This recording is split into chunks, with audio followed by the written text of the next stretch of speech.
Welcome to Render's first user conference.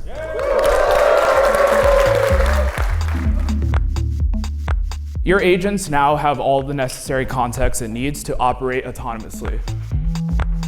AIs need real-time search that is sub 200 milliseconds for things like voice agents. Building for our customers has always been our top priority, and that is core to Render's DNA. I came to localhost today because I've been using Render for around the past year, and also I saw the speaker list, really wanted to meet Kieran.